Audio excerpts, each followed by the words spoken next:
ओम नमो भगवते वासुदेवाय। आप सभी का हमारे YouTube चैनल पर हार्दिक स्वागत है। आज बृहस्पतिवार के दिन आइए सुने बृहस्पतिवार व्रत की पौराणिक कथा, विष्णु चालीसा पाठ और आरती। बृहस्पतिवार के दिन भगवान बृहस्पति की पूजा के अनेक महत्व बताए गए हैं। इस दिन जो व्यक्ति भगवान बृहस्पति की व्रत कथा पढ़ता या सुनता है उसे सभी प्रकार के सुख प्राप्त होते हैं। इस कथा को सुनने या पढ़ने मात्र से धन और यश बढ़ता है, विद्या और पुत्र की प्राप्ति होती है, सभी रुके हुए कार्य सफल होते हैं। तो प्रेम से बोले बृहस्पति भगवान की जय हो। प्राचीन समय की बात है। भारत में एक राजा राज करता था। वह बड़ा प्रतापी तथा दानी था। वह नित्य प्रति मंदिर में भगवत दर्शन करने जाता था। वह ब्राह्मण और गुरु की सेवा किया करता था। उसके द्वार कोई भी याचक निराश होकर नहीं लौटता था। वह प्रत्येक गुरुवार को व्रत रखता एवं पूजन करता था, गरीबों की सहायता करता था। परंतु ये सब बातें उसकी रानी को अच्छी नहीं लगती थी। वह न व्रत करती और न किसी को एक भी पैसा दान में देती थी। वह राजा से भी ऐसा करने को मना किया करती थी। एक समय की बात है, राजा शिकार खेलने वन को चले गए। घर पर रानी और दासी थी। उस समय गुरु बृहस्पति साधु का रूप धारण कर राजा के दरवाजे पर भिक्षा मांगने आए। साधु ने रानी से भिक्षा मांगी तो वह कहने लगी, हे साधु महाराज, मैं इस दान और पुण्य से तंग आ गई हूँ। इस कार्य के लिए तो मेरे पतिदेव ही बहुत हैं। अब आप ऐसी कृपा करें कि सारा धन नष्ट हो जाए तथा मैं आराम से रह सकूं। साधु रूपी बृहस्पति देव ने कहा, हे देवी, तुम बड़ी विचित्र हो। संतान और धन से कोई दुखी नहीं होता, इसको सभी चाहते हैं। पापी भी पुत्र और धन की इच्छा करता है। अगर तुम्हारे पास धन अधिक है तो भूखे मनुष्यों को भोजन कराओ, प्याऊ लगवाओ, ब्राह्मणों को दान दो, धर्मशालाएं बनवाओ, कुआं, तालाब, बावड़ी, बाग बगीचे आदि का निर्माण कराओ तथा निर्धनों की कुंवारी कन्याओं का विवाह कराओ, साथ ही यज्ञ आदि करो। इस प्रकार के कर्मों से आपके कुल का और आपका नाम परलोक में भी सार्थक होगा एवं तुम्हें भी स्वर्ग की प्राप्ति होगी। परंतु रानी साधु की इन बातों से खुश नहीं हुई। उसने कहा, हे साधु महाराज, मुझे ऐसे धन की आवश्यकता नहीं जिसको मैं अन्य लोगों को दान देती फिरूं तथा जिसको रखने और संभालने में ही मेरा सारा समय नष्ट हो जाए। साधु ने कहा, हे देवी, यदि तुम्हारी ऐसी ही इच्छा है तो जैसा मैं तुम्हें बताता हूँ तुम वैसा ही करना। बृहस्पतिवार के दिन घर आंगन को गोबर से लीपना, अपने केसों को पीली मिट्टी से धोना, केसों को धोते समय स्नान करना, राजा से कहना वह हजामत करवाए, भोजन में मांस मदिरा खाना, कपड़े धोबी के हाथ धुलने देना। इस प्रकार 7 बृहस्पतिवार करने से तुम्हारा सारा धन नष्ट हो जाएगा। ये कहकर साधु महाराज रूपी बृहस्पति देव अंतर ध्यान हो गए। रानी ने साधु के कहने के अनुसार 7 बृहस्पतिवार तक वैसा ही करने का विचार किया। साधु के बताए अनुसार कार्य करते हुए केवल 3 बृहस्पतिवार ही बीते थे कि उसकी समस्त धन संपत्ति नष्ट हो गई। भोजन के लिए दोनों समय परिवार तरसने लगा तथा सांसारिक भोगों से दुखी रहने लगा। तब राजा रानी से कहने लगा कि हे रानी, तुम यहाँ पर रहो, मैं दूसरे देश को जाता हूँ, क्योंकि यहाँ पर मुझे सभी मनुष्य जानते हैं, इसलिए मैं यहाँ पर कोई काम नहीं कर सकता। मैं अब परदेश जा रहा हूँ, वहाँ कोई काम धंधा करूँगा, शायद हमारे भाग्य बदल जाएं। ऐसा कहकर राजा परदेश चला गया। वह वहाँ जंगल से लकड़ी काट कर लाता और शहर में बेचता। इस तरह जीवन व्यतीत करने लगा। इधर राजा के बिना रानी और दासी दुखी रहने लगी। किसी दिन भोजन मिलता और किसी दिन जल पीकर ही रह जाती। एक बार जब रानी और दासी को 7 दिन तक बिना भोजन के रहना पड़ा तो रानी ने अपनी दासी से कहा, हे दासी, पास ही के नगर में मेरी बहन रहती है, वह बड़ी धनवान है, तू उसके पास जा और कुछ ले आ ताकि थोड़ी बहुत गुजर बसर हो जाए। दासी रानी की बहन के पास गई। उस दिन गुरुवार था और रानी की बहन उस समय बृहस्पतिवार व्रत की कथा सुन रही थी। दासी ने रानी की बहन को अपनी रानी का संदेश दिया, लेकिन रानी की बड़ी बहन ने कोई उत्तर नहीं दिया। जब दासी को रानी की बहन से कोई उत्तर नहीं मिला तो वह बहुत दुखी हुई और उसे क्रोध भी आया। दासी ने वापस आकर रानी को सारी बात बता दी। सुनकर रानी ने अपने भाग्य को कोसा। उधर रानी की बहन ने सोचा कि मेरी बहन की दासी आई थी, परंतु मैं उससे नहीं बोली, इससे वह बहुत दुखी हुई होगी। कथा सुनकर और पूजन समाप्त करके वह अपनी बहन के घर आई और कहने लगी, हे बहन, मैं बृहस्पतिवार का व्रत कर रही थी। तुम्हारी दासी मेरे घर आई थी, परंतु जब तक कथा होती है तब तक न तो उठते हैं और ना ही बोलते हैं, इसलिए मैं नहीं बोली। कहो दासी क्यों गई थी? रानी बोली, बहन, तुमसे क्या छिपाऊं? हमारे घर में खाने तक को अनाज नहीं था। ऐसा कहते कहते रानी की आंखें भर आईं। उसने दासी समेत पिछले 7 दिनों से भूखे रहने तक की बात अपनी बहन को विस्तार पूर्वक सुना दी। रानी की बहन बोली, देखो बहन, भगवान बृहस्पति देव सबकी मनोकामना को पूर्ण करते हैं। देखो, शायद तुम्हारे घर में अनाज रखा हो। पहले तो रानी को विश्वास नहीं हुआ, पर बहन के आग्रह करने पर उसने अपनी दासी को अंदर भेजा तो उसे सचमुच अनाज से भरा एक घड़ा मिल गया। ये देखकर दासी को बड़ी हैरानी हुई। दासी रानी से कहने लगी, हे रानी, जब हमको भोजन नहीं मिलता तो हम व्रत ही तो करते हैं, इसलिए क्यों न इनसे व्रत और कथा की विधि पूछ ली जाए ताकि हम भी व्रत कर सकें। तब रानी ने अपनी बहन से बृहस्पतिवार व्रत के बारे में पूछा। उसकी बहन ने बताया, बृहस्पतिवार के व्रत में चने की दाल और मुनक्का से विष्णु भगवान का केले की जड़ में पूजन करें तथा दीपक जलाएं, व्रत कथा सुने और पीला भोजन ही करें। इससे बृहस्पति देव प्रसन्न होते हैं। व्रत और पूजन विधि बताकर रानी की बहन अपने घर को लौट गई। 7 दिन के बाद जब गुरुवार आया तो रानी और दासी ने व्रत रखा। गुड़साल में जाकर चना और गुड़ लेकर आई, फिर उससे केले की जड़ तथा विष्णु भगवान का पूजन किया। अब पीला भोजन कहाँ से आए, इस बात को लेकर दोनों बहुत दुखी थे। चूंकि उन्होंने व्रत रखा था, इसलिए बृहस्पति देव उनसे प्रसन्न थे। इसलिए वे एक साधारण व्यक्ति का रूप धारण कर 2 थालों में सुंदर पीला भोजन दासी को दे गए। भोजन पाकर दासी प्रसन्न हुई और फिर रानी के साथ मिलकर भोजन ग्रहण किया। उसके बाद वे सभी गुरुवार को व्रत और पूजन करने लगी। बृहस्पति भगवान की कृपा से उनके पास फिर से धन संपत्ति आ गई, परंतु रानी फिर से पहले की तरह आलस्य करने लगी। तब दासी बोली, देखो रानी, तुम पहले भी इस प्रकार आलस्य करती थी।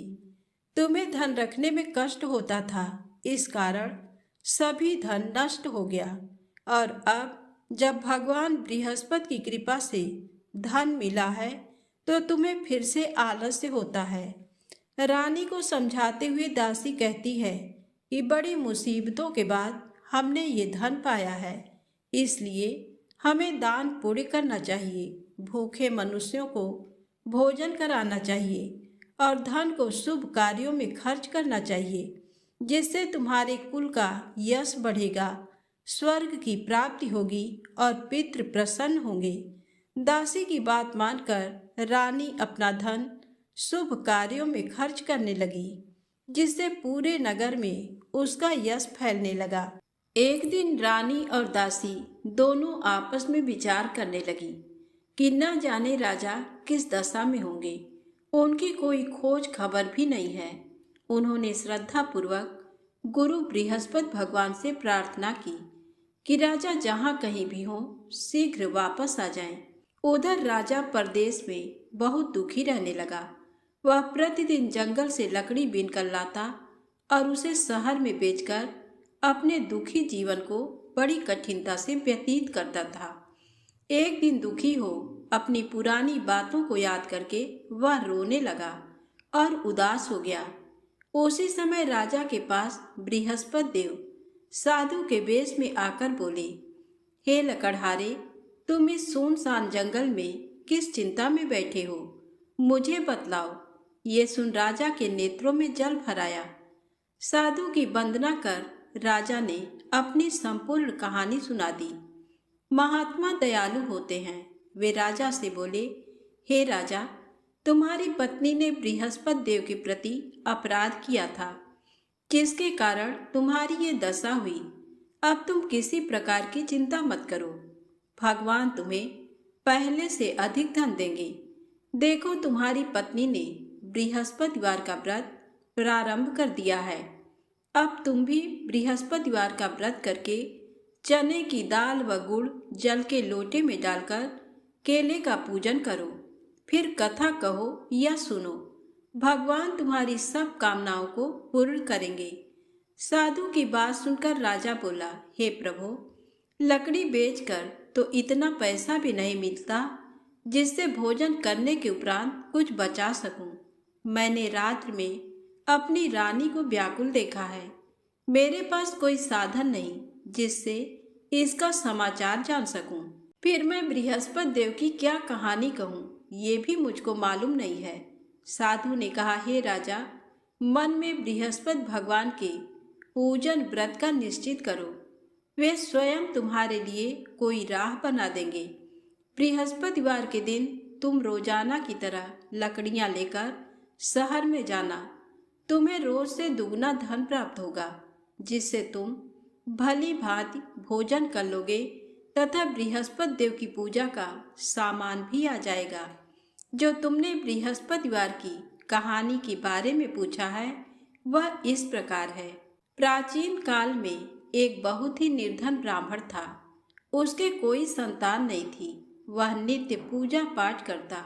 उसकी स्त्री न स्नान करती और न किसी देवता का पूजन करती। इस कारण ब्राह्मण देवता बहुत दुखी रहते थे। भगवान की कृपा से ब्राह्मण के यहाँ एक कन्या उत्पन्न हुई। कन्या बड़ी होने लगी। प्रातः स्नान करके वह भगवान विष्णु का जप करती। बृहस्पतिवार का व्रत भी करने लगी। पूजा पाठ समाप्त कर पाठशाला जाती तो अपनी मुट्ठी में जौ भरकर ले जाती और पाठशाला जाने के मार्ग में डालती जाती।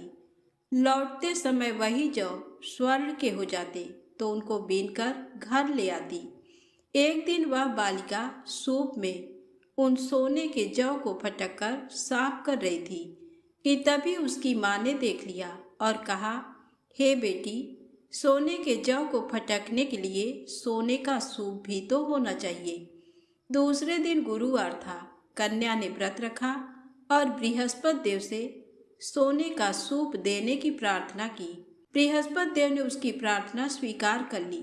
रोजाना की तरह वह कन्या जौ फैलाती हुई पाठशाला चली गई। पाठशाला से लौटकर जब वह जौ बीन रही थी तो बृहस्पति देव की कृपा से उसे सोने का सूप मिला।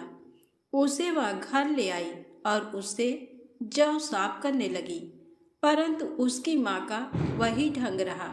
एक दिन की बात है।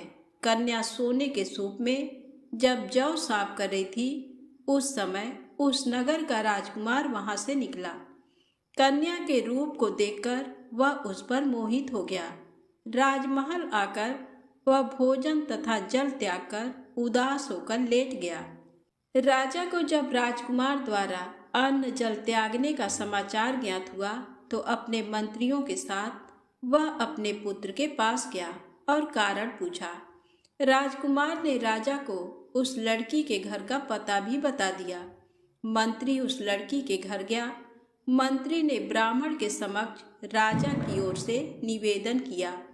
कुछ ही दिन बाद ब्राह्मण की कन्या का विवाह राजकुमार के साथ संपन्न हो गया। कन्या के घर से जाते ही ब्राह्मण के घर में पहले की भांति गरीबी का निवास हो गया। एक दिन दुखी होकर ब्राह्मण अपनी पुत्री से मिलने गए। बेटी ने पिता की अवस्था को देखा और अपनी माँ का समाचार पूछा। ब्राह्मण ने सभी हाल कह सुनाया। कन्या ने बहुत सा धन देकर अपने पिता को विदा कर दिया, लेकिन कुछ दिन बाद फिर वही हाल हो गया। ब्राह्मण फिर अपनी कन्या के यहाँ गया और सभी हाल कहा तो पुत्री बोली, हे पिताजी, आप माता जी को यहाँ लिवा लाओ। मैं उन्हें वह विधि बता दूंगी जिससे गरीबी दूर हो जाए। ब्राह्मण देवता अपनी स्त्री को साथ लेकर अपनी पुत्री के पास राजमहल पहुँचे तो पुत्री अपनी माँ को समझाने लगी, हे माँ, तुम प्रातःकाल स्नान आदि करके विष्णु भगवान का पूजन करो तो सब दरिद्रता दूर हो जाएगी। परंतु उसकी माँ ने उसकी एक भी बात नहीं मानी। वह प्रातःकाल उठकर अपनी पुत्री के बच्चों का बचा जूठन खा लेती थी। एक दिन उसकी पुत्री को बहुत गुस्सा आया। उसने अपनी माँ को एक कोठरी में बंद कर दिया। प्रातःकाल उसने स्नान आदि करा के पूजा पाठ करवाया तो उसकी माँ की बुद्धि ठीक हो गई। इसके बाद वह नियम से पूजा पाठ करने और प्रत्येक बृहस्पतिवार को व्रत रखने लगी। इस व्रत के प्रभाव से मृत्यु के बाद वह स्वर्ग को गई। वह ब्राह्मण भी सुखपूर्वक इस लोक का सुख भोगकर स्वर्ग को प्राप्त हुआ। इस तरह कहानी कहकर साधु देवता वहां से अंतर ध्यान हो गए। धीरे धीरे समय व्यतीत होने पर फिर बृहस्पतिवार का दिन आया। राजा जंगल से लकड़ी काटकर शहर में बेचने गया। उसे उस दिन और दिनों से अधिक धन मिला। राजा ने चना गुड़ आदि लाकर बृहस्पतिवार का व्रत किया। उस दिन से उसके सभी क्लेश दूर हुए। परंतु जब अगले गुरुवार का दिन आया तो वह बृहस्पतिवार का व्रत करना भूल गया। इस कारण बृहस्पति भगवान नाराज हो गए। उस दिन उस नगर के राजा ने विशाल यज्ञ का आयोजन किया तथा शहर में ये घोषणा करा दी कि कोई भी मनुष्य अपने घर में भोजन न बनावे, न आग जलावे। समस्त जनता मेरे यहाँ भोजन करने आवे। इस आज्ञा को जो न मानेगा उसे फांसी की सजा दी जाएगी। इस तरह की घोषणा संपूर्ण नगर में करवा दी गई। राजा की आज्ञा अनुसार शहर के सभी लोग भोजन करने गए, लेकिन लकड़हारा कुछ देर से पहुंचा। इसलिए राजा उसको अपने साथ घर लिवा गए और ले जाकर भोजन करा रहे थे तो रानी की दृष्टि उस खूंटी पर पड़ी जिस पर उसका हार लटका हुआ था। वह वहां पर दिखाई नहीं दिया। रानी ने निश्चय किया कि मेरा हार इस मनुष्य ने चुरा लिया है। उसी समय सिपाहियों को बुलाकर उसको कारागार में डलवा दिया।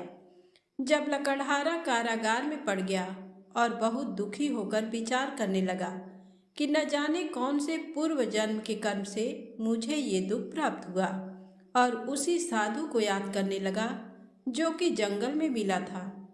उसी समय तत्काल बृहस्पति देव साधु के रूप में प्रकट हुए और उसकी दशा को देखकर कहने लगे, अरे मूर्ख, तूने बृहस्पति देव की कथा नहीं करी, इस कारण तुझे दुख प्राप्त हुआ है। अब चिंता मत कर। बृहस्पतिवार के दिन कारागार के दरवाजे पर 4 पैसे पड़े मिलेंगे। उनसे तू बृहस्पति देव की पूजा करना, तेरे सभी कष्ट दूर हो जाएंगे। बृहस्पति के दिन उसे 4 पैसे मिले। लकड़हारे ने कथा कही। उसी रात्रि को बृहस्पति देव ने उस नगर के राजा को स्वप्न में कहा, हे राजा, तुमने जिस आदमी को कारागार में बंद कर दिया है वह निर्दोष है। वह राजा है, उसे छोड़ देना। रानी का हार उसी खूंटी पर लटका है। अगर तू ऐसा नहीं करेगा तो मैं तेरे राज्य को नष्ट कर लूँगा। इस तरह रात्रि के स्वप्न को देखकर राजा प्रातः काल उठा और खूंटी पर हार देकर लकड़हारे को बुलाकर क्षमा मांगी तथा लकड़हारे को योग्य सुंदर वस्त्र आभूषण देकर विदा कर दिया। बृहस्पति देव की आज्ञा अनुसार लकड़हारा अपने नगर को चल दिया। राजा जब अपने नगर के निकट पहुंचा तो उसे बड़ा आश्चर्य हुआ। नगर में पहले से अधिक बाग, तालाब, कुएं तथा बहुत सी धर्मशाला, मंदिर आदि बन गए हैं। राजा ने पूछा, ये किसका बाग और धर्मशाला है? तब नगर के सब लोग कहने लगे, ये सब रानी और बांदी के हैं। तो राजा को आश्चर्य हुआ और गुस्सा भी आया। जब रानी ने ये खबर सुनी कि राजा आ रहे हैं तो उन्होंने बांदी से कहा कि हे दासी, देख राजा हमको कितनी बुरी हालत में छोड़ गए थे। हमारी ऐसी हालत देखकर वह लौट न जाएं, इसलिए तू दरवाजे पर खड़ी हो जा। आज्ञा अनुसार दासी दरवाजे पर खड़ी हो गई। राजा आए तो उन्हें अपने साथ लिवा लाई। तब राजा ने क्रोध करके अपनी रानी से पूछा कि ये धन तुम्हें कैसे प्राप्त हुआ है? तब उन्होंने कहा, हमें ये सब धन बृहस्पति देव के इस व्रत के प्रभाव से प्राप्त हुआ है। राजा ने निश्चय किया कि 7 रोज बाद तो सभी बृहस्पति देव का पूजन करते हैं, परंतु मैं प्रतिदिन दिन में 3 बार कहानी तथा रोज व्रत किया करूँगा। अब हर समय राजा के दुपट्टे में चने की दाल बंधी रहती तथा दिन में 3 बार कहानी कहता। एक रोज राजा ने विचार किया कि चलो अपनी बहन के यहाँ हो आवें। इस तरह निश्चय कर राजा घोड़े पर सवार हो अपनी बहन के यहाँ को चलने लगा। मार्ग में उसने देखा कि कुछ आदमी एक मुर्दे को लिए जा रहे हैं। उन्हें रोककर राजा कहने लगा, अरे भाइयों, मेरी बृहस्पति देव की कथा सुन लो। वे बोले, लो हमारा तो आदमी मर गया है, इसको अपनी कथा की पड़ी है। परंतु कुछ आदमी बोले, अच्छा कहो, हम तुम्हारी कथा भी सुनेंगे। राजा ने दाल निकाली और जब कथा आधी हुई थी कि मुर्दा हिलने लग गया, और जब कथा समाप्त हो गई तो राम राम करके मनु से उठकर खड़ा हो गया।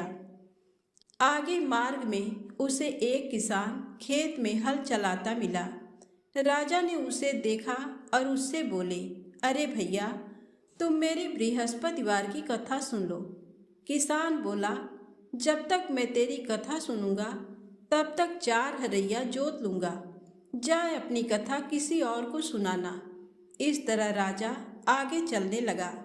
राजा के हटते ही बैल पछाड़ खाकर गिर गए तथा किसान के पेट में बड़ी जोर का दर्द होने लगा। उस समय उसकी माँ रोटी लेकर आई। उसने जब ये देखा तो अपने पुत्र से सब हाल पूछा और बेटे ने सभी हाल कह दिया। तो बुढ़िया दौड़ी दौड़ी उस घुड़सवार के पास गई और उससे बोली कि मैं तेरी कथा सुनूंगी, तू अपनी कथा मेरे खेत पर चलकर ही कहना। राजा ने बुढ़िया के खेत पर जाकर कथा कही, जिसके सुनते ही वह बैल उठ खड़े हुए तथा किसान के पेट का दर्द भी बंद हो गया।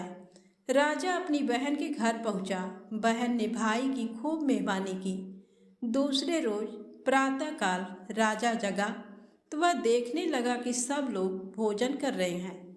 राजा ने अपनी बहन से कहा, ऐसा कोई मनुष्य है जिसने भोजन नहीं किया हो, मेरी बृहस्पतिवार की कथा सुन ले।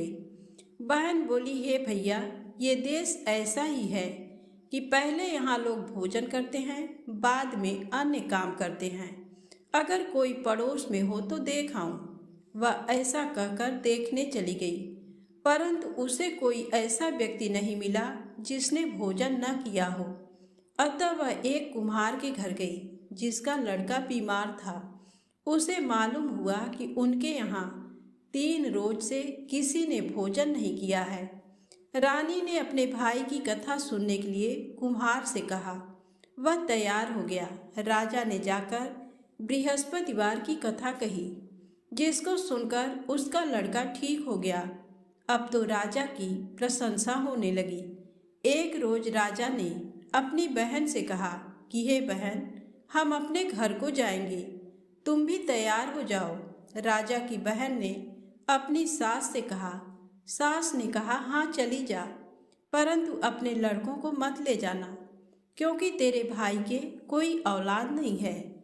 बहन ने अपने भैया से कहा, हे भैया, मैं तो चलूंगी, पर कोई बालक नहीं जाएगा। राजा बोला, जब कोई बालक नहीं चलेगा तब तुम ही क्या करोगी। बड़े दुखी मन से राजा अपने नगर को लौट आया। राजा ने अपनी रानी से कहा, हम निर्वंशी हैं, हमारा मुंह देखने का धर्म नहीं है और कुछ भोजन आदि नहीं किया। रानी बोली, हे प्रभु, बृहस्पति देव ने हमें सब कुछ दिया है, वह हमें औलाद अवश्य देंगे। उसी रात को बृहस्पति देव ने राजा से स्वप्न में कहा, हे राजा उठ, सभी सोच त्याग दे, तेरी रानी गर्भ से है। राजा को ये बात सुनकर बड़ी खुशी हुई।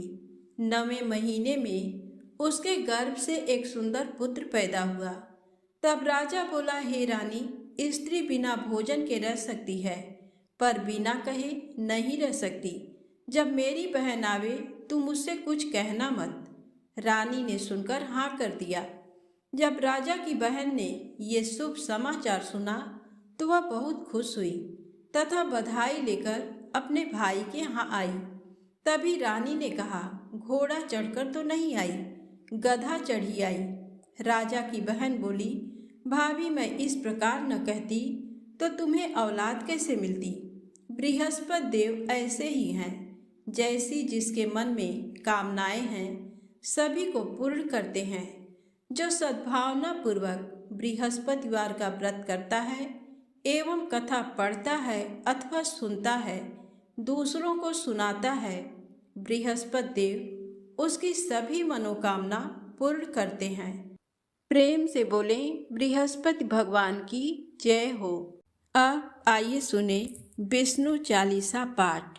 विष्णु सुनिए विनय, सेवक की चितलाय, कीरत कुछ वर्णन करूं, दीजय ज्ञान बताए। नमो विष्णु भगवान खरारी, कष्ट न सामन अखिल बिहारी। प्रबल जगत में शक्ति तुम्हारी, त्रिभुवन फैल रही उजियारी। सुंदर रूप मनोहर सूरत, सरल स्वभाव मोहनी मूरत। तन पर पीतांबर अति सोहत, बैजंती माला मन मोहत। शंख चक्र कर गदा बिराजे, देखत दैत्य असुर दल भाजे। सत्य धर्म मद लोभ न गाजे, काम क्रोध मद लोभ न छाजे। संत भक्त सज्जन मन रंजन, धनुजय असुर दुष्टन दल गंजन। सुख उपजाय कष्ट सब भंजन, दोष मिटाय करत जन सज्जन। पाप काट भव सिंधु उतारण, कष्ट नाश कर भक्त उबारण। करत अनेक रूप प्रभु धारण, केवल आप भक्ति के कारण। धरणी धेनु बन तुम ही पुकारा, तब तुम रूप राम का धारा। भार उतार असुर दल मारा, रावण आदिक को संहारा। आप वराह रूप बनाया, हिरण्याक्ष को मार गिराया। धर्मत्स्य तन सिंधु बनाया, 14 रत्नन को निकलाया। अमिलख असुरन द्वंद मचाया, रूप मोहनी आप दिखाया। देवन को अमृत पान कराया, असुरन को छवि से बहलाया। कूर्मरूप धर सिंधु मझाया, मंदराचल गिरि तुरत उठाया। शंकर का तुम फंद छुड़ाया, भस्मासुर को रूप दिखाया। वेदन को जब असुर डुबाया, कर प्रबंध उन्हें ढूढ़वाया। मोहित बन कर खलहि नचाया, उस ही कर से भस्म कराया। असुर जलंधर अति बलदाई, शंकर से उनकी न लड़ाई। हार पार शिव सकल बनाई, कीन सती से छल खल जाई। सुमिरन कीन तुम्हें शिवरानी, बतलाई सब विपत कहानी। तब तुम बने मुनीश्वर ज्ञानी, वृंदा की सब सुरति भुलानी। देखत तीन धनुज शैतानी, वृंदा आय तुम्हें लपटानी। हो इस पर धर्म क्षतिमानी, हना असुर उर शिव शैतानी। तुमने ध्रुव प्रहलाद उबारे, हिरणाकुश आदिक खल मारे। गणिका और अजामिल तारे, बहुत भक्त भव सिंधु उतारे। हरहु सकल संताप हमारे, कृपा करहु हरि सिर जनहारे। देखहु मैं निज दरस तुम्हारे, दीन बंधु भक्तन हितकारे। चाहत आप का सेवक दर्शन, करहु दया अपनी मधुसूदन। जानू नहीं योग्य जप पूजन, होय यज्ञ ये स्तुति अनुमोदन। शील दया संतोष सुलक्षण, विदित नहीं व्रत बोध विलक्षण। करहूँ आपका किस विधि पूजन, कुमति बिलोक होत दुख भीषण। करहूँ प्रणाम कौन विधि सुमिरन, कौन भांति मैं करहूँ समर्पण। सुर मुनि करत सदा सेवकाई, हर्षित रहत परम गति पाई। दीन दुखिन पर सदा सहाई, निज जन जान लेओ अपनाई। पाप दोष संताप नसाओ, भव बंधन से मुक्त कराओ। सुत संपत्ति दे सुख उपजाओ, निज चरणन का दास बनाओ। भक्त सदा ये विनय सुनावे, पढ़े सुने जो जन सुख पावे। प्रेम से बोले विष्णु भगवान की जय हो। अब आइए सुने बृहस्पति देव की आरती। ओम जय बृहस्पति देवा, ओम जय बृहस्पति देवा। छिन छिन भोग लगाऊं, छिन छिन भोग लगाऊं, कदली फल मेवा। ओम जय बृहस्पति देवा। तुम पूर्ण परमात्मा, तुम अंतर्यामी। जगत पिता जगदीश्वर, जगत पिता जगदीश्वर, तुम सबके स्वामी। ओम जय बृहस्पति देवा। चरणामृत निज निर्मल, सब पातक हरता। सकल मनोरथ दायक, सकल मनोरथ दायक कृपा करो भरता। ओम जय बृहस्पति देवा, तन मन धन अर्पण कर, जो जन शरण पड़े। प्रभु प्रकट तब हो कर, प्रभु प्रकट तब हो कर, आकर द्वार खड़े। ओम जय बृहस्पति देवा, दीन दयाल दयानिधि, भक्तन हितकारी।